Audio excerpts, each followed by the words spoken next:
नमस्कार दोस्तों, आप सभी का स्वागत है आज के विचार में। तो आज का विचार है, जो लोग चद्दर से ज़्यादा पाँव पसारते हैं वो दूसरों के आगे हाथ फैलाने के लिए मजबूर हो जाते हैं। ये था आज का विचार। तो अभी बात करते हैं आज के विशेष दिनों की।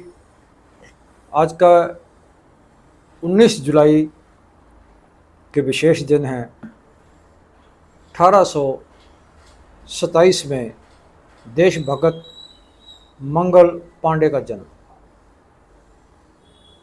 19 जुलाई 1923 को अकाली बब्बरों की ओर से, अकाली योद्धाओं की ओर से मुखबर बिशन सिंह सांदड़ा को तलवारों के साथ काट दिया गया, लेकिन वो डॉक्टरी सहायता मिलने के कारण वो बच गया, मरने से बच गया। 19 जुलाई 1969 को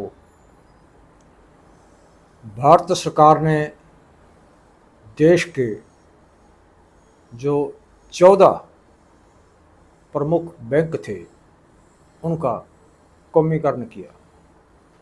तो ये था आज के विशेष दिन के बारे में।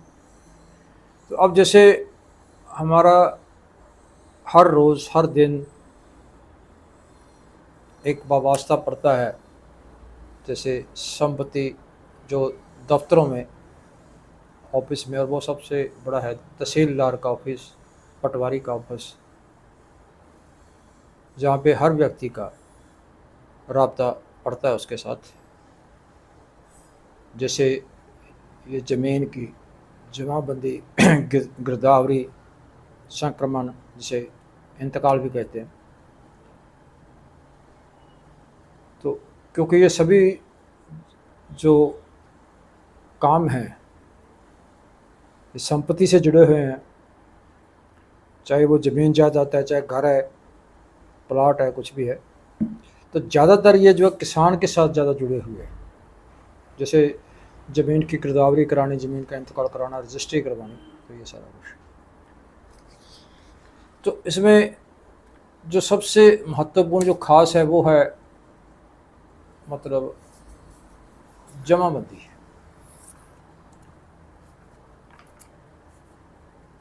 और गिरदावरी, इंतकाल जैसे शब्द अक्सर ही सुनने को मिलते हैं और हर रोज़ हमें उसको बोलते भी हैं।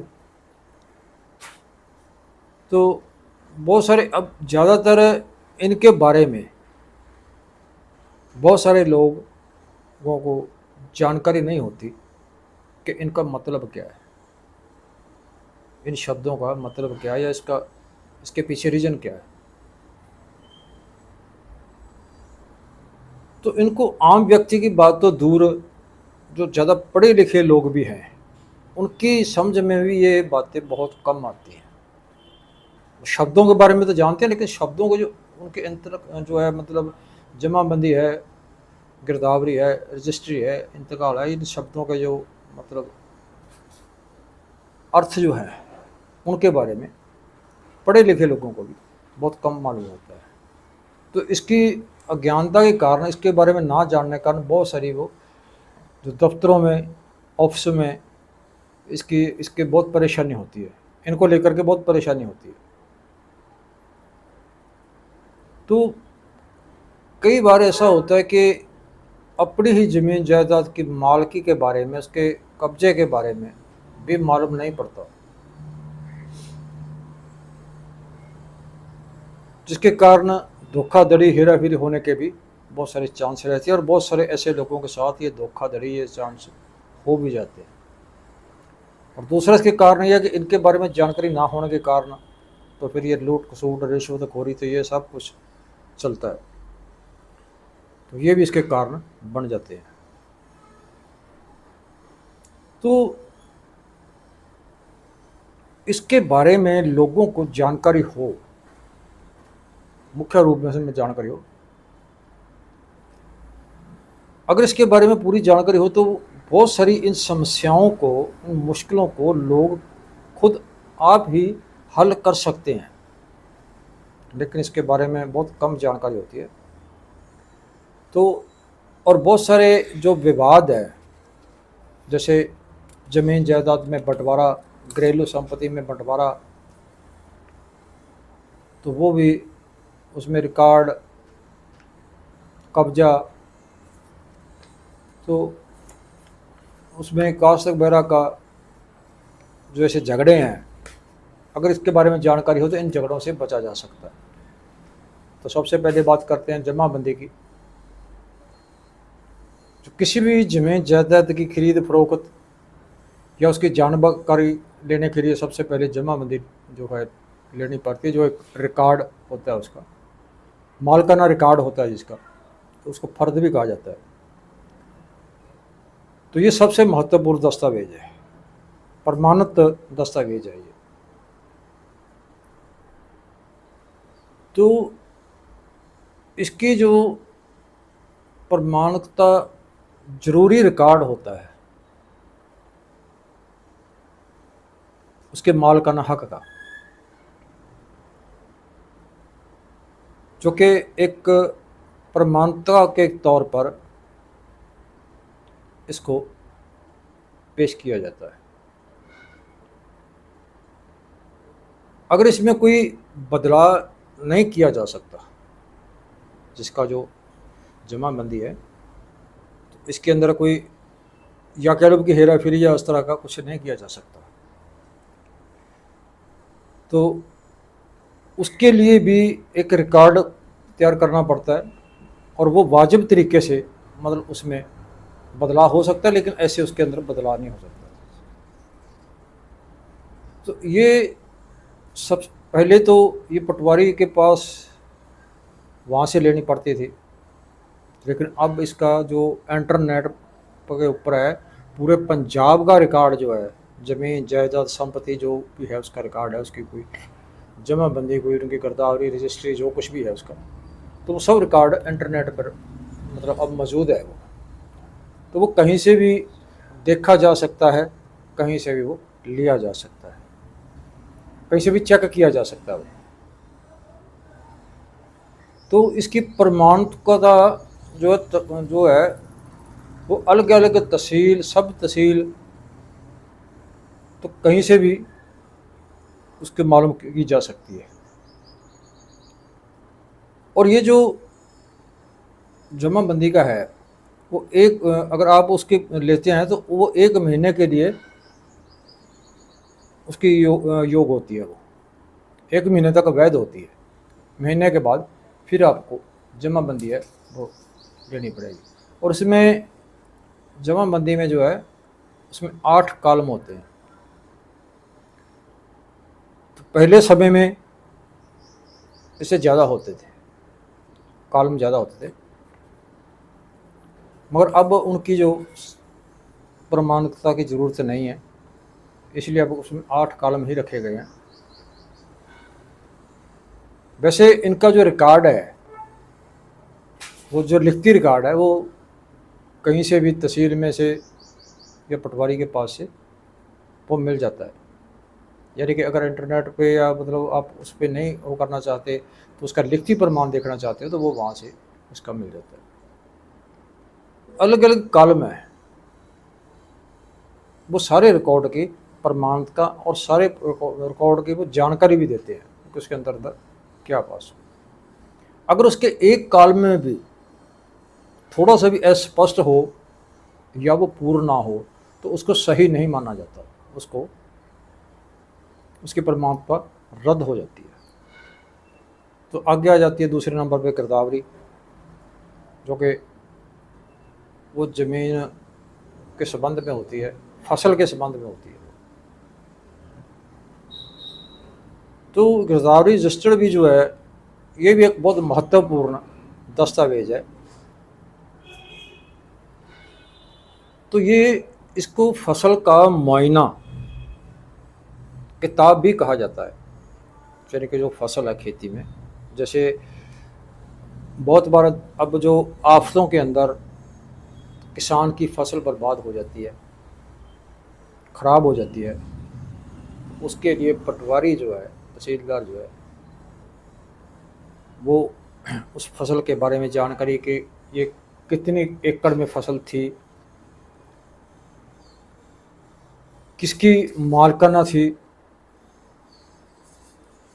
क्योंकि जो फसल की मालकाना है तो बहुत बार वो फसल बटाई पे या मतलब वो ठेके पे भी ली जाती है, लेकिन अगर वो गिरदावरी तो उसी के नाम होती है, लेकिन उसकी प्रमाणिकता जो है वो उसका मालकाना हक कौन है, किसने ये फसल बीजी, कौन इसकी काश्त कर रहा है, किसके अधीन है फसल, और किसकी ओर से ये ज़मीन को सिंचा जा रहा है, तो इस सब का रिकॉर्ड जो है वो गिरदावरी में होता है।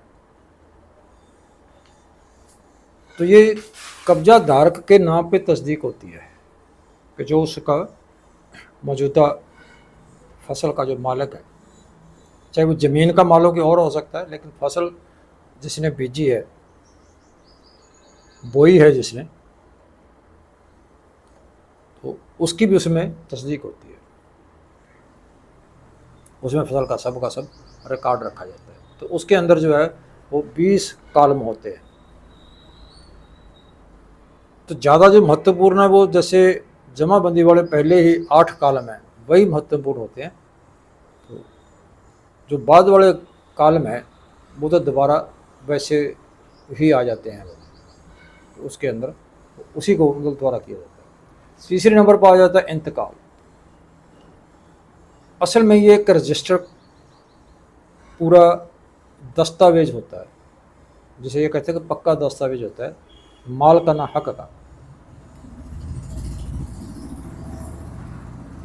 तो जिसमें दर्ज होने वाले लोगों के नाम और अलग अलग इंतकाल, इसलिए उसको इंतकाल ही बोलते हैं। वो सबसे मालकाना जो हक है, सबसे बड़ा मालकाना हक है वो। इंतकाल का अगर दूसरा शब्द अर्थ करें तो इसका तरमीम होता है, बंटवारा होता है। मान लो एक ज़मीन में 2 भाई हैं, अब एक के नाम इंतकाल है तो मालिक भी गिना जाएगा, लेकिन अगर उसमें तरमीम करनी है तो वो इंतकाल 2 भाइयों के नाम होगा। अगर उनके बाप के नाम है तो आगे जाके वो 2 भाइयों के नाम तरमीम होगा, वो इंतकाल जो रिकॉर्ड है उसको मालकाना हक पर किया जा सकता है। तो अगर इस माल रिकॉर्ड में कोई तब्दीली करनी है तो उसके लिए इंतकाल की वो नकल जो है वो दर्ज करानी पड़ती है। उसके दर्ज करने के बाद ही वो रिकॉर्ड जो है वो उसकी जमाबंदी तैयार होती है, जमाबंदी में दर्ज किया जाता है।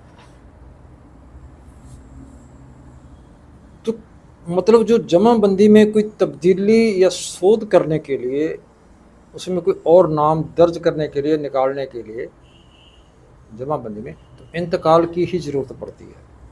उसी के आधार पे आगे जाके इंतकाल जो बनती है। तो इसके जो 15 कॉलम होते हैं, आगे जो 15 कॉलम है उनको भी 2 भागों में बांटा होता है।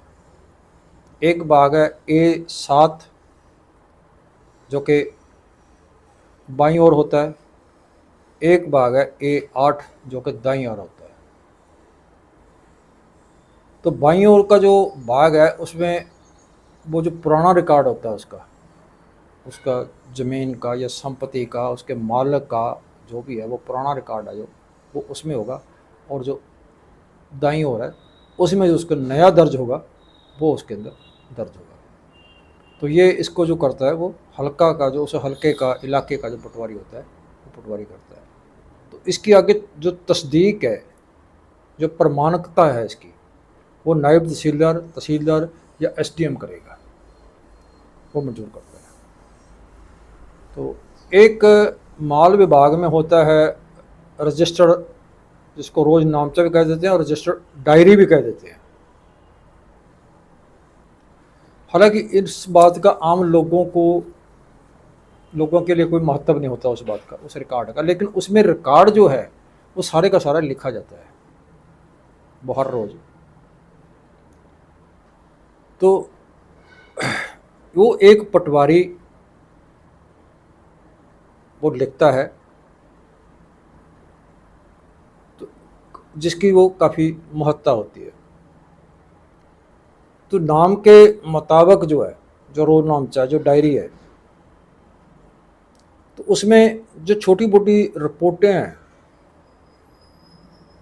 वो उसमें दर्ज होती हैं, या किसी भी ज़मीन के मामले में, किसी भी संपत्ति के मामले में, किसी घर के मामले में, प्लाट के मामले में, छोटी मोटी रिपोर्टें, तो वो जो है उसमें रजिस्टर होती हैं उस डायरी में। तो जो कि ये सरकारी भी हो सकती है और गैर सरकारी भी हो सकती है। तो ये था इन दस्तावेज़ों के बारे में जानकारी। कैसी लगी? अच्छी लगी तो इसको ज़्यादा से ज़्यादा शेयर करना, कमेंट करके अपने विचार जरूर दिया करो दोस्तों, और चैनल को सब्सक्राइब जरूर कर लेना ताकि कल का विचार का नोटिफिकेशन आप तक पहुंच सके। आज के लिए इतना, कल मिलते हैं नए विचार के साथ।